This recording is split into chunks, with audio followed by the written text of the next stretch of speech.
사람의 가장 뛰어난 지혜라 할지라도 하나님의 어리석음보다 못하다는 사실을, 그리고 하나님께서 그 뜻을 감추시면, 드러내지 않으시면 인간은 결코 하나님의 뜻을 알 수 없다라는 사실을 우리에게 말씀하고 있는 것입니다.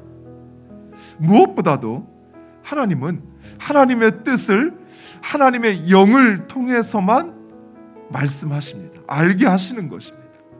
따라서 하나님의 영이 함께하지 않으면 우리는 결코 그 하나님의 뜻을 알 수도, 그것을 깨달을 수도, 또 알지도 깨닫지도 못하니 행할 수도 대비할 수도 없는 것입니다.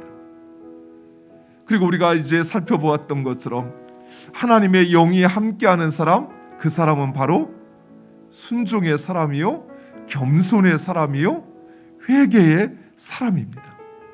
하나님께서 이처럼 순종하는 사람, 겸손한 사람, 또 회개하는 사람을 통해서 자신의 뜻을 알게 하시는 이유가 있습니다.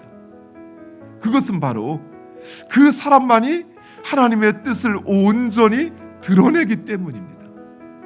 우리의 삶에서 우리가 순종의 삶을 살 때, 또 겸손히 행할 때, 그리고 회개의 자리에 서서 자신의 죄를 깨닫고 회개할 때만이 하나님은 우리에게 하나님의 뜻을 알게 하시는 것입니다. 내 삶을 향한 하나님의 뜻, 우리의 자녀들을 향한 하나님의 뜻, 또 우리 공동체를 향한 하나님의 뜻을 알기를 원한다면 우리는 순종의 자리에 나가야 돼요. 왜 내가 그 일을 해야 되는지, 또 그 일을 내가 할 수 있을까 하는 의문이 내게 찾아오더라도 하나님 말씀하신 그 말씀에 순종할 때 나를 향한 하나님의 뜻을 깨닫게 된다는 사실이에요. 순종의 자리에 서시기 바랍니다.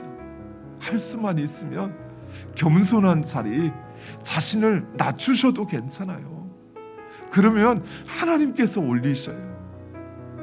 또한 우리는 항상 회개의 자리에 서야 돼요. 순종하는 사람, 겸손한 사람, 회개하는 사람, 하나님은 그 사람에게 자신의 뜻을 알게 하십니다. 벨사살 왕에게는 다니엘은 그저 멸망한 나라의 포로에 불과했습니다. 그러나 실상은 벨사살은 바로 그 포로에게 자신의 생명과 그리고 바벨론의 국군을 의지하고 있다는 사실이에요. 우리의 지혜, 우리의 어떤 지위나 또는 우리의 신분이나 또는 우리의 학벌은 그리 중요하지 않습니다. 물론 세상을 살아가는데 그것이 있으면 조금 수월할 수 있어요. 그러나 그보다 더 중요한 것이 있습니다. 그것은 바로 하나님의 영이 나와 함께 하느냐 하는 것입니다. 왜냐하면 하나님은, 우리 안에 역사하시는 하나님은 이 세상의 진정한 또 영원한 통치자이시기 때문입니다.